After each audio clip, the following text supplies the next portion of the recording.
Umar ibn al-Khattab radiallahu anhu. Can anyone tell me how he passed away? He was stabbed while he was leading the prayer. Alright, he was stabbed while he was leading the prayer. The narration goes on to tell us that Umar radiallahu anhu has this big open wound. He has literally a hole in his stomach.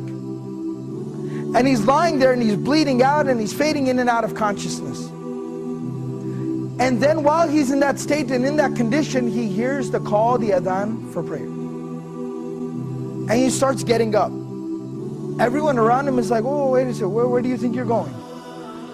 He says, I have to go pray the adhan. I have to go and pray, it's the adhan. And he said, you're dying. You have a hole in your stomach. What do you mean you're going to go pray? And he says that, I remember the Prophet ﷺ telling me that there's no deen for the one who doesn't pray. That the salah is like the head and the body. I have to go and pray.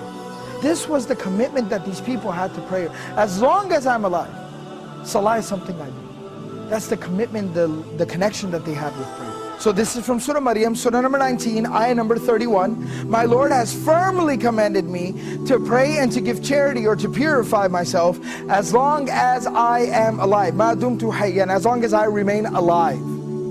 This is a statement of Isa alayhi salam. This is a very powerful reminder about our approach to prayer and how we approach prayer and how we perceive and think and how we implement prayer in our lives. You see, we're supposed to pray, it's saying, as long as I am alive.